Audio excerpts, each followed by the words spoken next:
Hey everybody, Charles for HumbleMechanic.com, back with episode 43 of the Humble Mechanic podcast. Today I'm going to be answering the questions that you guys sent in to me to Charles at HumbleMechanic.com, and you put question for Charles in the subject so that you could get on a show just like today's. So let's get right into the questions. First one comes from David. He's got a 97 Jetta with a VR6 in it. Oddly enough, David, I think the VR and the cabbie came from a 97 Jetta. The ECM storing a P1582 idle adaptation limit reached fault. So basically what's happening is your throttle body's maxed out. Your throttle body's able to compensate for certain things, and that could be a small vacuum leak, a small injector leak, all kinds of different stuff, even engine wear. It can actually open and close just a little bit to compensate for some of those things. And when you get this P1582 fault, that means it's done. It's maxed out. So what do we do to fix it? Well, first we need to do a visual inspection and make sure we don't have any vacuum leaks. On that generation VR, there's not a ton of spots to have vacuum leaks. Nothing like the 1.8 turbos of the next generation, but there are some spots. You want to look at the brake booster hose, you want to look at the vacuum line to the fuel pressure regulator, down underneath the intake manifold, as well as right by the throttle body and behind the intake, or the intake itself. So make sure you don't have any vacuum leaks. After you do that, you want to take the throttle body off and clean it. Not a bad idea to replace the gasket either, but if it's not in bad shape, you can reuse it. After you clean the throttle body, the next best thing to do is to perform an adaptation on it. Now, you really want to have VADCOM, although I think there's some ways around it. I've always had it available, so I've never had to do it. You want to go into adaptation 98 and hit go or yes or activate, whatever the command is, and you'll actually hear the throttle body open and close to learn its end stops. If after you clear that, it doesn't go away or you get some kind of weird throttle error, disconnect both terminals of the battery and touch them together for about 20 seconds. Reconnect them and do it again. For some reason on these older ones, the ECM kind of gets stuck in stupid mode, and sometimes you got to do battery voodoo to basically get it back online. But again, visual inspection is very important. Cleaning the throttle body, definitely something you want to do. And if you run into any issues with it, do that battery voodoo, and that should take care of it. I have replaced a few throttle bodies on those, but by and large, you can get it taken care of with the battery voodoo and that other stuff we talked about. Very good question, and thank you for sending me the P code. I really appreciate that. It does make it a little bit easier. All right, next up is from Andy, and he has a question about the high-pressure fuel pump. He's got a Mark 7 Golf, which is awesome, and I love the new Golfs. And he's actually comparing it to his last car, which is a Mark 6 Jetta. And he said on every tank of fuel, he was adding fuel treatment to keep the high-pressure fuel pump lubricated. Basically wants to know what the difference between last generation and this generation high-pressure pump is, as well as whether any additives will help prolong the life of the pump. I'm assuming this is a diesel based on the way you worded the question. So I'm going to answer this question as if it were a diesel, and if it's not a diesel, let me know so that I can readdress this question. There's a big to-do about the high-pressure fuel pumps in all of our diesel engines, common rail, which would be 09 and up. I have replaced a few on Passats. I have replaced a number of them on Jettas. I've seen a few fail on Tourags. Honestly, man, I don't know. There's a ton of speculation about why these pumps are failing. What's causing it? Is it fuel? Is it air in the lines? Is it algae buildup? I really don't know the exact problem with them. I will say that if you added that treatment in to every tank of fuel before, and you never had a problem with it, I would keep doing it. I know Volkswagen's very picky about adding fuel treatments to fuel on the common rails, but if you went, 100,000 miles on that Mark 6 Jetta and never had a problem, you did really damn good, and I would be very keen on doing it again. I haven't dove in too terribly much to the brand new Golf TDI high pressure pumps. I assume they're probably more similar than different. I'm sure the tolerances are different. I'm sure it does function a little bit different, but mostly the same. So I'm going to kind of leave this one to you, man. Give me some feedback. Let me know what engine was I right on the diesel, because it kind of sounds like it. And like I said, if you never had a problem with it, it's hard to argue those results. But good question. I'm going to do some research and see if I can't find out more information for you guys about these high pressure pumps. Everybody's really hush-hush about it, so I don't know that I'll be able to execute it, but I'll do my best for you guys. All right, next up, need a video on after-run coolant pump or water pump on an 09 Passat CC 2-liter turbo. Okay, I put this question in here to address something that a ton of you guys have asked me about. I just want to give you guys some feedback on what's going on with it. So basically, they were looking for a DIY video, and it's really hard for me to do a DIY video. In a perfect world, I could do DIY videos all day and basically show you how to repair anything on any Volkswagen ever made. But since we don't live in the perfect world, I got to do the best that I can. The truth is at the dealership, there's no way for me to do a good DIY video and fix cars at the shop. I know we've talked about flat rate to death, and you know, you can go back and watch the video. I'll put a link if you want. But it's just, it doesn't work that way. You can't turn time in the dealership and take the time to shoot really good DIY videos. For the most part, to shoot a DIY video takes about 3 times longer than to actually do the repair, because you stop and take pictures and, you know, go back and make, you know, move the camera, make sure we show this. Again, in a perfect world, I would love to do that for you guys. Maybe one day that'll be a thing, but for right now, I can do the best I can for you guys with DIY stuff, with easy stuff. You know, Paul from Deutsch Auto is doing a great job with his DIY videos, and I've helped him out a little bit with those. So as we move forward, I'm going to do my best to try and execute those DIYs. It's tough, and it's not really fair to the customer and the dealership. It's not fair to the dealership that I'm taking 3 times longer to do a job than I should, because they really need me on the next job, you know, as soon as they can. So it's something I'm working on. I'm trying to figure out a way to sort of orchestrate all that, but for right now, that kind of thing is on hold. I'll give you guys all the information I can. I'll try and walk you through a repair if I can.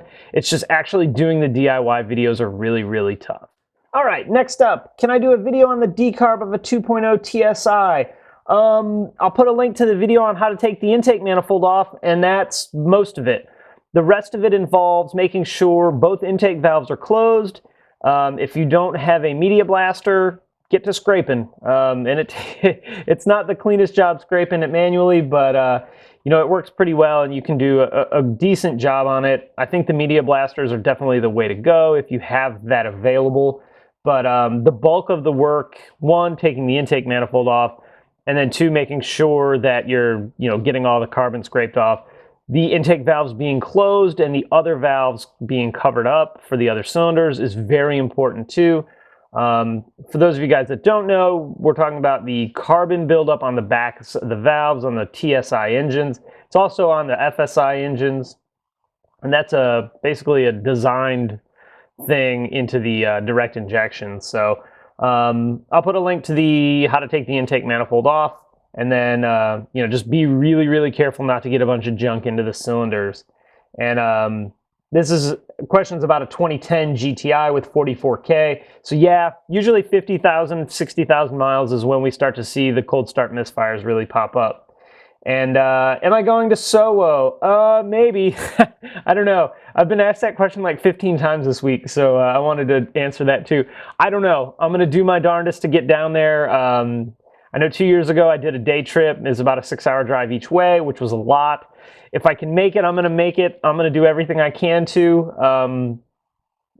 I can't make any promises right now, though, but I'm going to do my best. And if I can get down there, I'll let you guys know so that you know, I can meet up and say hi or whatever. So hang tight. There'll be more on the SOWO thing coming soon. All right, next up, Tony asks about the turbocharger failures on the new Passat diesels. He's on his 2nd, coworker's on his 3rd.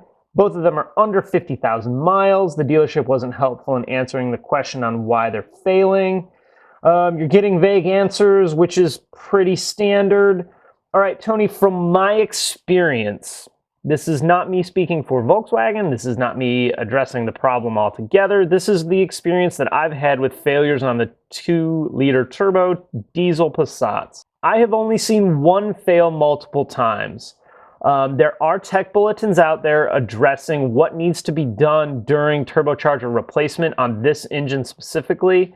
And it really revolves around how the turbocharger failed. So let's say that turbine shaft breaks in half. Odds are there's going to be metal in the oil. On that one, it's recommended that you replace both oil lines, drop the pan, clean the junk out. It all depends on how much metal has been introduced into the oil.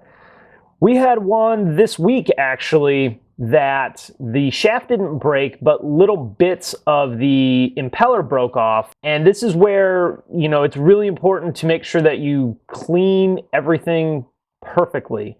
So what the guy that replaced the turbo did is he took the turbo off, found the bits, found a couple pieces, and then he proceeded to take off the rest of the intake parts to make sure that he got all the pieces out. When that impeller broke, it pushed metal through the air intake.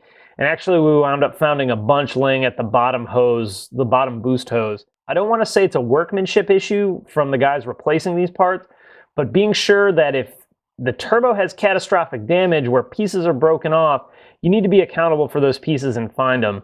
Now, whether it was in the oil or the air intake doesn't really matter because it can cause the same problem either way.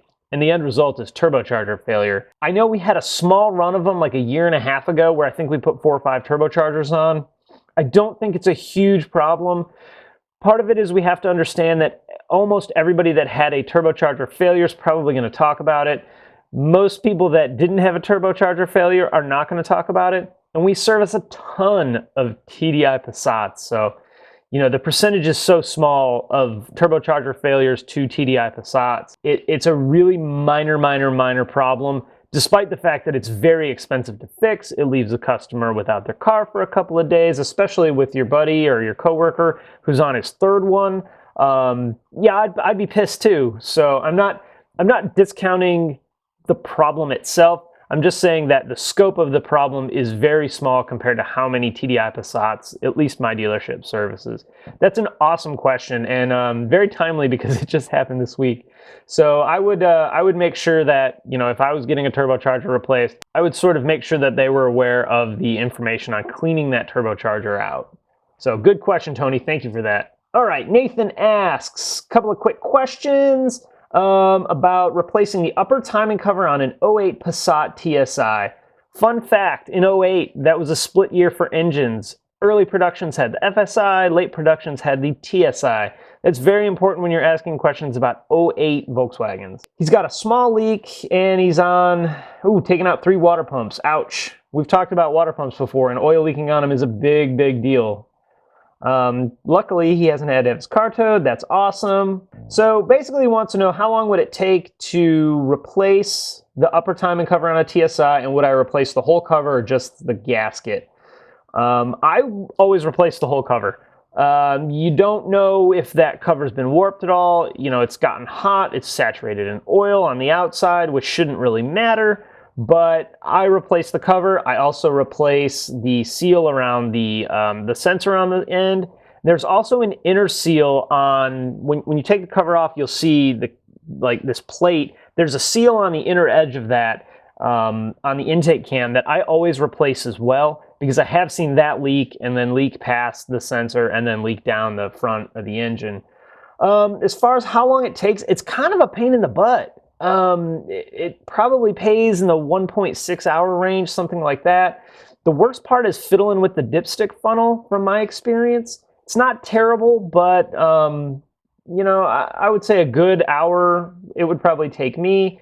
I have done a few. If you have not done them before, I would say leave yourself a good 2 hours. Taking the engine mount out of the way definitely makes the job easier, but then you're fighting with taking the engine mount out of the way. So it's, do you want to take a couple more parts off or do you want to struggle a little bit? The time may be about the same. And then would I recommend someone replace their own vacuum pump gasket? Sure, that's an easy part, no problem. If you can, let me put it this way, if you can do the timing cover, on the front of the engine, go ahead and replace the vacuum pump seal. It's no problem. Also make sure you replace the breather valve on the top of the engine and clean all that oil off.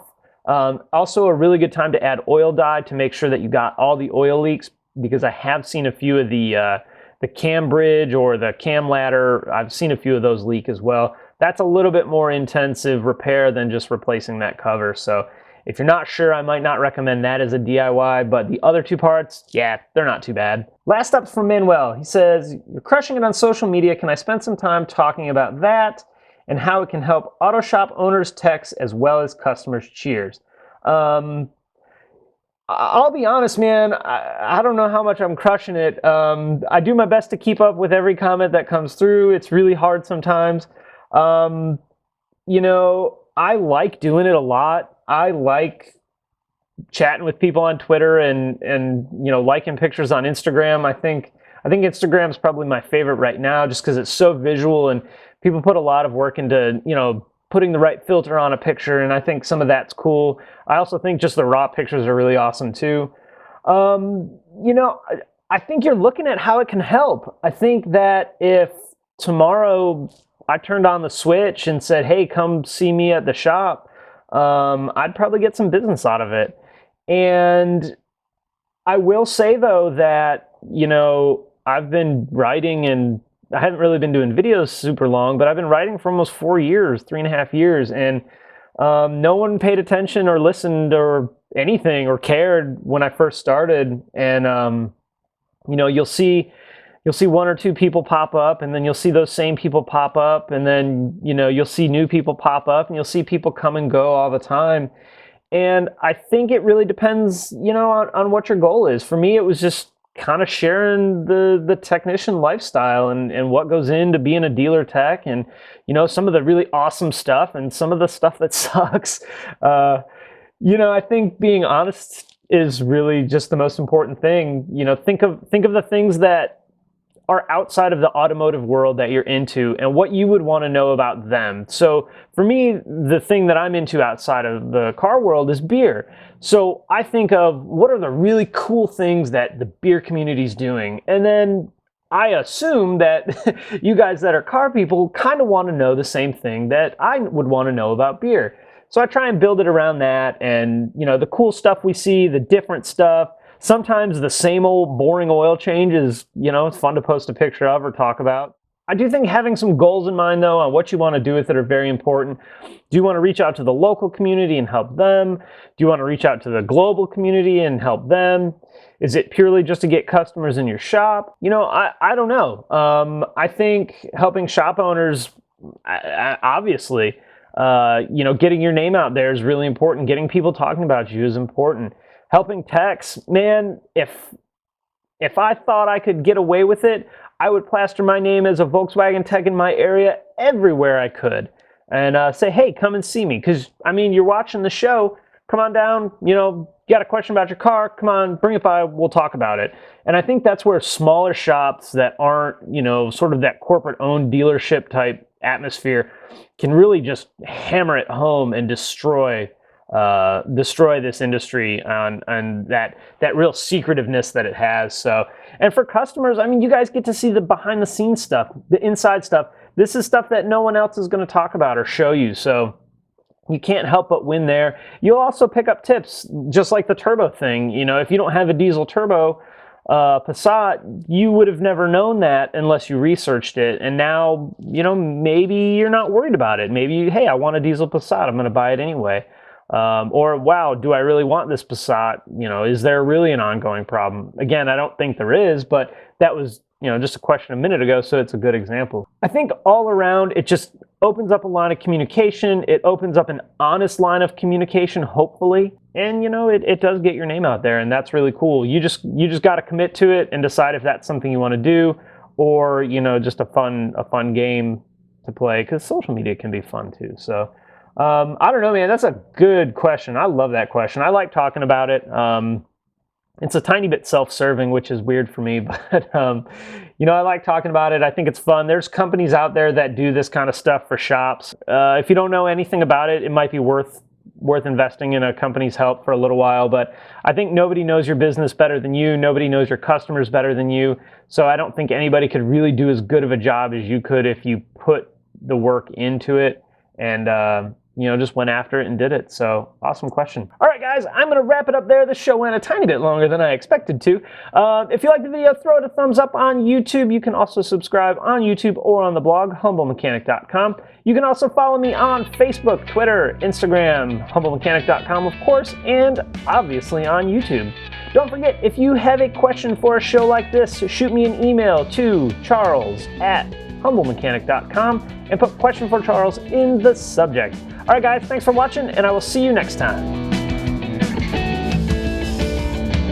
Beer of the day comes from Foothills Monthly IPA. It's got a dog on it named Charlie, so how do you lose with that?